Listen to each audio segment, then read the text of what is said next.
The phrase that I use is a metaphor, it's a figure of speech. In fact, John McDonnell used the same phrase to Gordon Brown in 2007.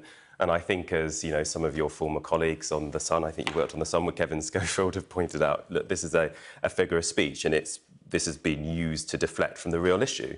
And the real issue here is that the extraordinary has become the new normal in the Labour Party, and it's not normal. It is not normal what we are seeing, where you have a Labour MP, well-respected on both sides of the House, like Frank Field, for example, resigning the whip because of the culture in the party and because of anti-Semitism. It's not normal to have two Jewish Labour MPs give impassioned, moving speeches in the House of Commons, outlining in detail the racism to which they have been subject, including by supporters and members of the Labour Party. It is not normal for Iranian state TV to live stream and broadcast a Labour Party meeting at which an excellent local MP like Joan Ryan has a motion passed against her. And let's not forget, all of the members of Parliament that I'm talking about were democratically elected by their constituents just a year ago, and it would appear now that people are seeking to hound them from office. Now, my biggest gripe about all of this, in many respects, is distracting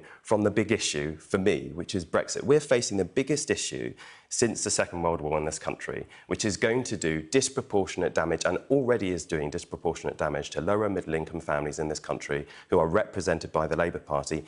All of this distracts from us being able to properly do our job on Brexit. We'll talk about Brexit later in the interview, but I'm keen just to focus for a little bit on the Labour Party and issues within the Labour Party. Yes. You were talking there about Jewish MPs. Do you think that the Labour Party is effectively institutionally racist? Yes, I do. If you look at the definition of institutional racism as outlined by Sir William McPherson in the McPherson Report, and the McPherson inquiry produced the institutional racism definition, the Labour Party, it's beyond doubt for me that it's met it. It's very painful for me to say that.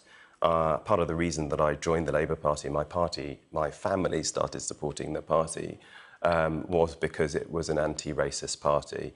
And I think the failure to deal with the racism that is anti-Semitism is particular and clearly is a problem. And it's a sadness to listen to you talk about what has happened and transpired over the summer, because we failed to deal with this issue properly, most recently, whether or not we adopt the International Holocaust Memorial Alliance's definition of anti-Semitism, which we should have done right at the beginning of the summer. Had we done that, we could have talked about the big issues where we had new information being exposed around climate change, around social care, around the fact that we're still seeing wages stagnate after the global financial crash. Those are the kinds of issues, in addition, of course, to Brexit, that we should have been talking about in the summer, the not Labour Party anti-Semitism. would say that they have now adopted that definition. In Labour, it's just been saying that they are going through any complaints, that they're getting on top of it. But you put to him the point that this has taken months and months and months and months, and there's still outstanding complaints. There have been reports, this week, that there have been threats of violence against members of Parliament, which the Labour Party has known of, but has not told members of Parliament, which is extraordinary. So the whole way that this issue is being dealt with has been clearly deficient, and the leadership have acknowledged that to be the case. And as you said, you're still talking about it right now. I've got to ask you. Sure. If you think Labour is institutionally racist, why are you still in the party? Because I want it to change. And look, there's institutional racism in many institutions in our country. And if you simply leave the field, as it were, instead of try and argue and see change through in an organisation, then I'm not sure you necessarily always make progress. And that's the reason why.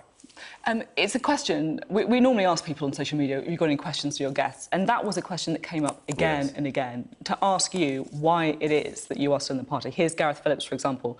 Why won't Chuka accept the Labour Party as he knew it is finished? He and those like him have a responsibility now to form a new party. So can you categorically rule out leaving the Labour Party? I don't want to leave the Labour Party. Can you rule it out, though?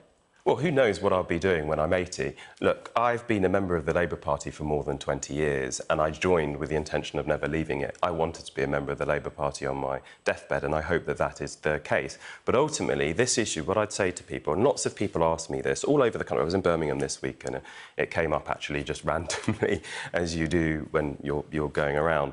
And lots of people ask this question, but really I'm not the person to ask this question of.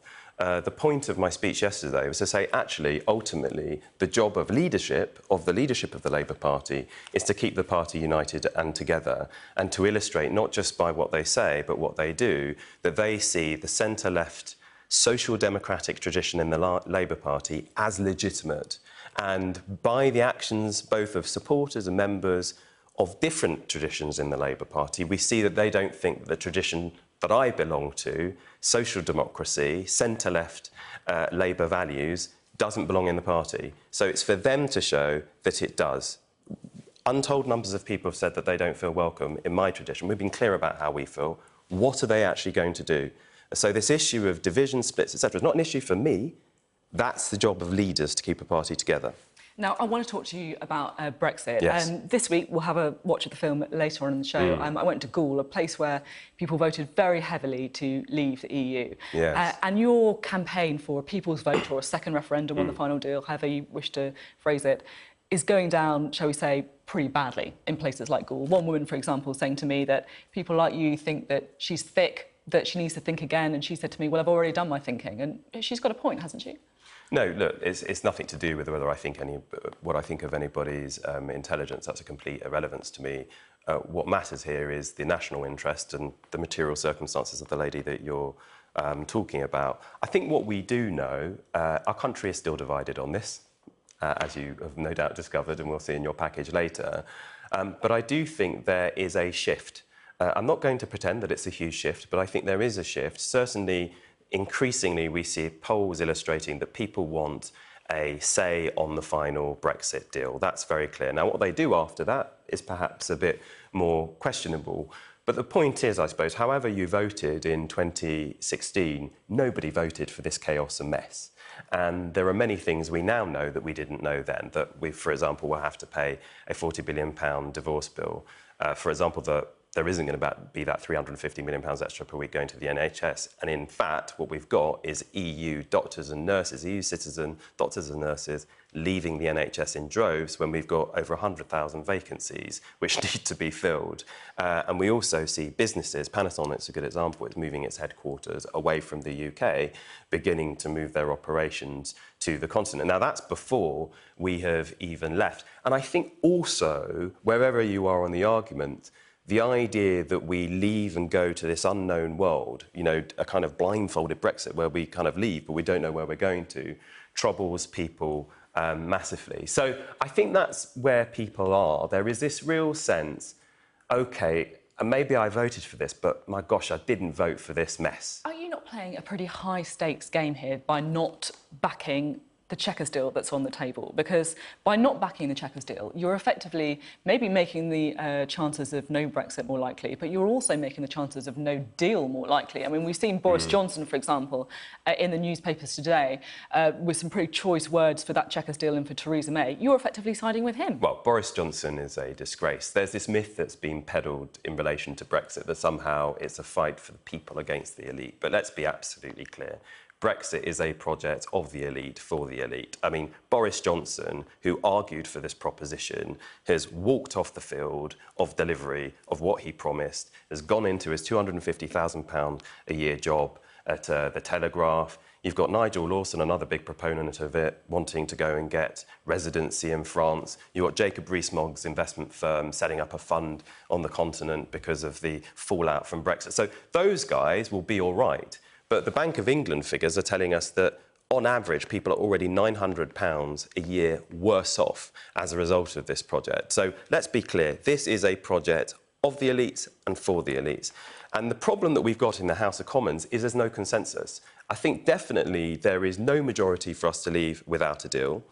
And I don't think there is a majority for a kind of hard, extreme Brexit. But there is no consensus on what the alternative should be. And this is the problem, because I had this exchange with the Brexit Secretary, Dominic Raab, in the House of Commons this week, because I said, look, if that's the case, how else are you going to resolve the impasse that we know is coming in Westminster on this issue, if not by referring it back to the people, so they ultimately are the ones in control of their destiny?